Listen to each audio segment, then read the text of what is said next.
Étienne Gernel, directeur de Bonjour, la Madame rédaction la du Ministre. Point. Alors, vous savez, moi j'ai un gros défaut, je suis un maniaque de la calculatrice. Alors j'ai pris ma petite calculatrice et j'ai fait un calcul.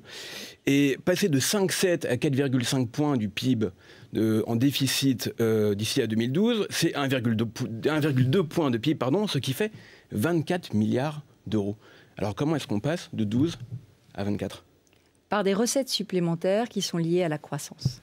D'accord. Et par 2 milliards de niches fiscales que nous avions déjà supprimées l'année dernière avec un effet 2012. Donc il y a 10 milliards de recettes supplémentaires et il y a 14 milliards à trouver, que nous avons trouvés l'année dernière et cette année. D'accord. Alors ça veut dire que la moitié à peu près du plan de réduction du déficit repose sur une prédiction de croissance que vous avez fait, je ne sais pas comment d'ailleurs, au doigt mouillé, ou peut-être que je ne sais pas comment est-ce que vous avez eu cette prédiction de croissance de 1,75%. Qu'est-ce qui se passe si elle n'arrive pas à cette croissance ? Alors, d'abord, ce qu'il faut dire, c'est que cette prévision de croissance était, le consensus, il y a un mois à peine, était autour de 2. Eh oui, mais Aujourd'hui, ouais. Les choses ont changé. Oui, mais simplement les économistes, et j'en ai rencontré un certain nombre avant évidemment de rendre ma copie au président de la République, les économistes nous disent que à horizon fin 2012, ils sont aujourd'hui pas en mesure vraiment de prédire ce qui va se passer. Donc l'important pour nous... Un Natixis par exemple dit 1,2%. Oui, mais enfin il y a un mois, ils étaient à 2%. Bah donc, oui, mais ils sont à 1,2 oui, mais maintenant. sont-ils plus fiables parce qu'ils ont changé en un mois de 0,8 ou pas? Aujourd'hui, ça veut ce dire que que nous vos faisons, économistes à vous sont meilleurs que ceux des banques par exemple? c'est pas comme ça que ça marche. Ouais. Ça marche pas comme ça. Un gouvernement fait une prédiction qui doit être réaliste, une prévision qui doit être réaliste, qui doit être crédible, et il se met en situation, quelles que soient les évolutions de la situation économique, de tenir ses engagements. Ça veut dire quoi? Ça veut dire que nous faisons une prévision de croissance qui doit être suffisamment volontariste pour aussi donner le sentiment aux acteurs économiques que l'on a confiance dans l'avenir. Ça veut dire qu'il y a une part de méthode Coué là-dedans. Ça veut dire qu'on ne cède pas ni à la fébrilité, ni aux effets d'humeur des marchés, contrairement, malheureusement, à certaines banques qui, elles, ont tendance à retourner leurs prévisions. Que votre prévision de croissance, elle est en partie due à une forme de volontarisme. Elle sera dans la fourchette haute du consensus des économistes qui, comme vous le savez, mais c'était déjà le cas l'année dernière, et nous avons fait des prévisions de croissance qui étaient à 2% et on nous a dit qu'on les tiendrait jamais et on les a tenues il y a un an. Pourquoi pas une prévision qui correspond à peu près à ce que pensent les économistes au consensus du marché comme Mais vous dites. C'est une prévision qui correspond au consensus du marché. D'ailleurs, elle est un peu au-dessus quand même. Elle est... La prévision, le consensus de marché est entre 1,5 et 2. Nous nous plaçons à 1,75 et pour donner un signe très concret de notre volonté de tenir nos engagements, nous accélérons la réduction du déficit. C'est-à-dire nous avions comme engagement 4,6, nous nous mettons à 4,5. C'est un clin d'œil que nous faisons évidemment. C'est pour dire, quoi qu'il arrive, et si même la croissance était un petit peu plus faible, nous aurions les marges de manœuvre pour faire 4,6, quoi qu'il arrive. Mais l'essentiel du boulot, notre trajectoire. Sera pour le ou la présidente de la République en 2012, puisque si je reprends ma petite calculatrice et que je refais le même calcul, d'ici à 2013, il faut gagner 55 milliards. Alors, c'est quand même assez déséquilibré. Ça veut dire qu'il y en a une petite partie cette année et que l'essentiel, le dur, sera quand même pour le prochain président. C'est inexact, je ne peux pas vous laisser dire ça. Nous sommes partis de 7,5% de déficit en 2009. Nous avons petit à petit descendu les marches. 5,7 cette année, 4,6 l'année prochaine, 3% l'année d'après, 2% en 2014. Nous sommes dans une trajectoire qui est crédible, avec des marches. Et à chaque marche, nous les franchissons. Nous sommes au rendez-vous à chaque fois qu'il faut faire des efforts. Mais pourquoi on ne va pas plus vite? C'est ça que vous êtes en train de me dire. Pourquoi vous n'allez pas tout de suite à 3%? Eh bien, c'est simple, parce qu'on veut réduire les déficits, mais on veut protéger la croissance et l'emploi. Et vous savez très bien, et d'ailleurs Christine Lagarde l'a dit, le FMI l'a dit, le consensus des économistes le dit aussi, il ne faut pas casser une croissance qui est convalescente, qui est à 1,75 à 2%. Depuis 35 ans, on utilise ce raisonnement pour dire il ne faut pas casser la croissance, donc allons-y doucement, etc. Ça fait quand même 35 ans qu'un budget n'a pas été voté en équilibre. Non, c'est le FMI qui le dit. Écoutez, regardez aujourd'hui la situation. Les plans de redressement des comptes doivent être vraiment soigneusement dosés. Et le gouvernement, de ce point de vue, a fait un vrai travail de réflexion sur ce budget, de façon à ce qu'il y ait le bon dosage d'efforts. Pas trop peu, pas trop, pour être crédible et réaliste. C'est un budget de bonne gestion. Ça n'est pas un budget d'austérité. Tout le monde a crié au loup en disant budget de rigueur, budget d'austérité. Et puis ensuite, ils ont crié budget de rustine. Ça n'est pas à la hauteur. Donc, je crois que la vérité est entre les deux. C'est un budget de bonne gestion. Et pourquoi surtout les recettes et pas les dépenses? Alors les dépenses, Parce qu'on a quand même un des pays, on est un des pays au monde qui avons le plus fort taux de prélèvement obligatoire. Pourquoi est-ce que vous jouez surtout sur les recettes? C'est plus facile? Jamais aucun gouvernement de la France n'a autant réduit les dépenses que nous. Nous réduisons les dépenses de 16 milliards par an de l'État. La Cour des comptes vous dit qu'on n'allait pas assez vite. Écoutez, la Cour des comptes est honorable. La Cour des comptes aurait pu le dire à ce moment-là au gouvernement de Lionel Jospin, qui avait 4% de croissance et qui a continué à augmenter les dépenses et augmenter la dette. Je crois qu'aujourd'hui, nous gelons en valeur les dépenses de l'État. Nous gelons les dotations. Non, elle l'a augmenté de 160 milliards d'euros. On en parlera avec M. Sapin tout à l'heure.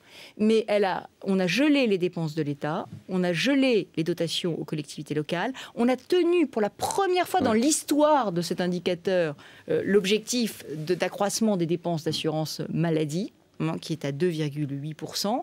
Je veux dire, ça veut dire quoi? Ça veut dire que vraiment, aucun gouvernement n'a autant maîtrisé les dépenses. Et dans le budget, vous avez vu, symboliquement, nous remettons 1 milliard d'euros d'économies supplémentaires. D'accord. Alors, il y a un autre déséquilibre qui est celui de la balance commerciale qui est terrifiant pour la France, notamment quand on se compare à l'Allemagne. Alors, qu'est-ce qu'on fait avec ça? Comment est-ce qu'on fait? Comment est-ce que, si moi, par exemple, j'étais investisseur, que je fabriquais des stylos comme celui d'Olivier, qu'est-ce que vous pouvez me dire? Pourquoi est-ce que je viendrais m'installer en France? Qu'est-ce qui se passe dans notre pays? Vous avez totalement raison. La bonne politique économique, c'est évidemment redresser nos comptes, parce que l'endettement sur le long terme est insupportable, mais c'est aussi mener une politique résolue d'investissement dans l'innovation, dans la recherche et dans la compétitivité des entreprises. Et dans le même temps, vous augmentez la fiscalité, alors je ne sais pas si ça... Pas sur les PME, que vous avez vu quelles sont les grandes épargnées du plan de cette année. Et j'ajoute qu'avec les investissements d'avenir, nous avons 35 milliards d'euros sur la recherche publique et privée, avec le crédit d'impôt recherche, qui est une niche extrêmement efficace pour l'emploi. Qui n'est mise en question par personne. Sauf qu'on vous demande de la réorienter davantage sur les PME. Mais alors là, je vous dis tout de suite, je n'y suis pas du tout favorable, parce que je pense qu'aujourd'hui, l'effort de recherche et de développement privé de la France, c'est là que se situe le vivier de la compétitivité et des exportations. Pourquoi pas les PME plutôt que les grandes entreprises? Mais parce qu'il ne faut pas opposer les unes aux autres. Les grandes entreprises travaillent avec les PME et cette question de l'innovation, elle est aussi importante dans les grands groupes français, la voiture électrique chez Renault par exemple. C'est aussi important chez les grands groupes d'innover que dans les PME. Il faut que les deux marchent ensemble. Et nous avons créé les pôles de compétitivité sur l'aéronautique, sur l'automobile, sur l'énergie, ensemble, grandes entreprises et PME. Quand on parle de balance commerciale, on se pose toujours la question, et l'Allemagne? Alors l'Allemagne, on voit, réussit formidablement bien, un excédent commercial considérable. Alors l'innovation sans doute, mais est-ce que l'Allemagne, c'est pas aussi le plan Hartz, la réduction des dépenses sociales, etc., qui a amélioré la compétitivité de l'Allemagne? Est-ce que, alors vous nous parlez souvent en matière fiscale d'harmonisation avec l'Allemagne, est-ce que la vraie question, c'est pas ça? La question du coût du travail, la question des dépenses sociales. Est-ce que vous êtes prêt à faire la même chose, qui était très douloureux en Allemagne d'ailleurs? Je suis tout à fait d'accord avec vous. Pas un gouvernement socialiste. Je suis tout à fait d'accord avec vous. La convergence franco-allemande est essentielle. Elle est essentielle parce que, mais on l'a fait notamment dans un domaine que je viens de vous citer, qui est celui de l'innovation et de la recherche. Au plan allemand, est-ce que vous savez que l'Allemagne a 3,8% de sa richesse nationale en recherche et innovation? 3,8%. Donc, je veux dire, on est obligé de suivre l'exemple allemand, c'est très important pour nous. On est aussi obligé de faire converger notre fiscalité vers la fiscalité allemande. Et sur la question du coût du travail, vous savez que ça renvoie à des négociations de branches, d'entreprises et au dialogue social. Il faut évidemment qu'on ait ce dialogue. Donc vous renvoyez ça après 2012? Je crois que c'est un débat qu'il faudra avoir dans le cadre de la présidentielle. Est-ce qu'il faut alléger le coût du travail en France, peut-être par un allègement de la fiscalité sur le coût du travail, pour le transférer sur un autre type de fiscalité? Vous savez que c'est un débat... Pourquoi ça n'a pas été fait depuis 2007 ça? C'est un débat que nous avons en France. Il n'est pas mûr. Et je crois que ce sera un des débats de la campagne présidentielle. Pourquoi ça n'a pas été mis en œuvre dès 2007? Je crois que vous avez vu que les Français n'étaient pas favorables à l'instauration de cette TVA anti-délocalisation. Ça a été assez clairement dit en 2007. Est-ce que vous nous préparez un futur à la mode allemande? Je crois en tout cas que s'agissant de l'économie, les piliers innovation, réforme structurelle, c'est-à-dire amélioration de l'efficacité de la sphère publique au sens large. Les Français voient l'Allemagne cure d'austérité.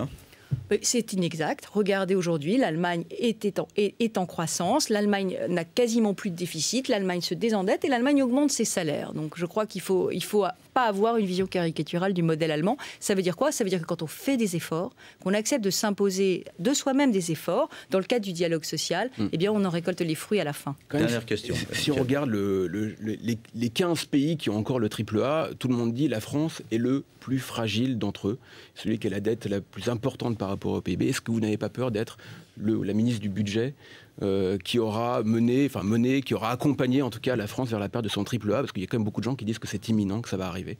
Qu'est-ce que c'est que le triple A et à quoi ça sert? Le triple A, c'est une note de crédibilité économique. Je crois qu'en tenant des objectifs de croissance réalistes, en tenant des efforts de réduction des déficits qui sont cohérents, qui sont connus, en tenant nos engagements, je crois que le gouvernement se prémunit contre toute réaction négative des observateurs. Vous êtes sûr?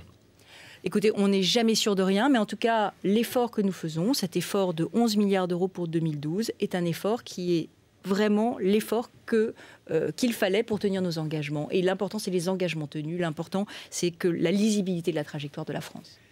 Merci Étienne. On va marquer une pause pour le journal de 19h et puis ensuite vous aurez donc le débat avec Michel Sapin, ancien ministre de l'économie et des finances de gouvernement socialiste. C'était à l'époque de Michel Rocard et c'est lui qui a préparé le plan fiscal pour François Hollande et pour le PS. A tout de suite.